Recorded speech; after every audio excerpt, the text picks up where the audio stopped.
स्वागत है आपका the science of getting rich summary के 6 पार्ट में, जिसमें हम बात करेंगे द एडवांसिंग मैन की।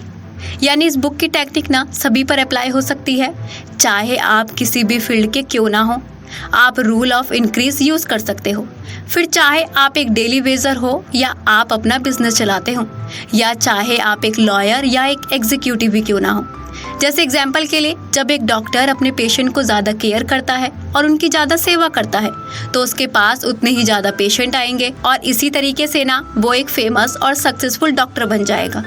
अब जब एक टीचर जो अपने स्टूडेंट्स को दिल से पढ़ाता है और उन्हें आगे बढ़ने में मदद करता है तो उसकी जॉब कभी नहीं छूट सकती, क्योंकि उसके पास अपने स्टूडेंट का फेवर होता है, उसके पास लोगों की दुआएं होती हैं। तो क्या हुआ अगर आप एक डेली वेज वाले हो? अब ऐसा मत सोचो कि आप अमीर नहीं बन सकते या आपको ग्रो करने का चांस नहीं मिलेगा।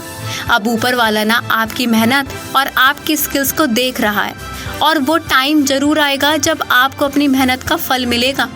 आज आप जो आज हो उससे आगे बढ़ने का मौका आपको ज़रूर मिलेगा, क्योंकि आप अपने रोल से बेहतर हो। अब बेशक आपको अभी तक प्रमोशन नहीं मिली, लेकिन एक दिन ज़रूर मिलेगी। या आपका बॉस आपके काम की तारीफ नहीं करता तो कोई और ज़रूर करेगा। आपको जल्दी ही वो सब हासिल करोगे जो आप डिज़र्व करते हो। यानी अगर आप हर दिन एक विश्वास के साथ जीते हो, तो अगर आपकी लाइफ का कोई पर्पस है तो आप कभी फेल नहीं हो सकते।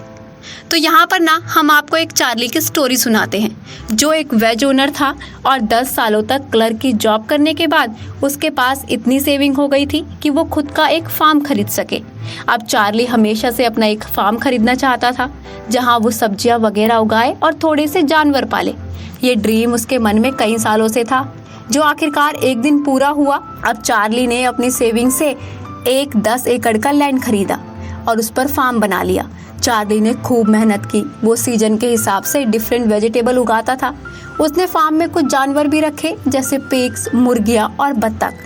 अब चार्ली और उसकी वाइफ ने फार्म की वेजिटेबल और एनिमल प्रोडक्ट जैसे कि अंडे, चिकन, ये सब मार्केट में बेचना शुरू कर दिया। अब धीरे धीरे उनके प्रॉफिट बढ़ने लगा। अब चार्ली ने ना कुछ और ज़मीन खरीदी और वहाँ भी एनिमल्स रखने लगा। अब उसने अपने रिलेटिव्स को बोला कि वो लोग फार्म में उसके साथ काम करें। फिर उसने अपने पड़ोसियों को भी साथ मिलकर काम करने के लिए ऑफर दिया और इस तरीके से चार्ली ने अपने साथ साथ दूसरों की लाइफ भी बदल दी थी। उसका बिजनेस काफ़ी ग्रो कर रहा था और चार्ली अपने काम को वैल्यू देता था, इसीलिए उसके कस्टमर बढ़ते चले गए। चार्ली अब एक अमीर आदमी बन चुका था और अपने अच्छे और पक्के इरादे की वजह से ही चार्ली अपनी गरीबी दूर करने में कामयाब भी हुआ। और इसी के साथ ना अब हम आ पहुँचे हैं इस समरी के कंक्लूजन पर। तो इस बुक के थ्रू आपने सीखा कि अमीरी पर सबका हक है। अब हर एक इंसान को अमीर बनने का राइट होता है, क्योंकि इस दुनिया में ना सबके लिए अपॉर्चुनिटीज़ हैं और ये फॉर्मलेस सब्सटेंस लिमिटलेस हैं। हम वो इंसान जिसके पास एक क्लियर इमेज है, जिसे खुद पर स्ट्रॉन्ग बिलीव है और जो एक नोबल पर्पस के साथ जीना चाहता है, वो एक दिन अपने अमीर बनने का सपना जरूर पूरा कर सकता है। आपने इस बुक में सीखा कि अमीर होने के लिए हमें एक सर्टेन तरीके से सोचना और एक्शन लेना है। आपने ये भी सीखा कि आप कंपटीशन के थ्रू कभी अमीर नहीं बन सकते। अपनी लाइफ में लोगों को थैंक यू बोलना बिल्कुल मत भूलो और हमेशा अपनी खुशियाँ दूसरों के साथ शेयर करो। अपने आसपास खुशियाँ बांटो और जितना हो सके ना लोगों की हेल्प करो। ऊपर वाला भी उसी के सपने पूरा करता है जो डिजर्व करता है, इसीलिए अपने फेथ और पर्पस पर डटे रहो।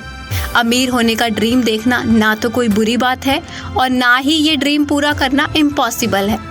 आप जब तक अपनी और दूसरों की लाइफ में इम्प्रूवमेंट लाने की कोशिश करते रहोगे, तब तक आपके सारे सपने पूरे होते रहेंगे। तो दोस्तों, इसी के साथ ये अमेजिंग बुक समरी तो यहीं एंड होती है, पर आपको ये समरी कैसी लगी ये हमें कमेंट बॉक्स में कमेंट करके ज़रूर बताएं।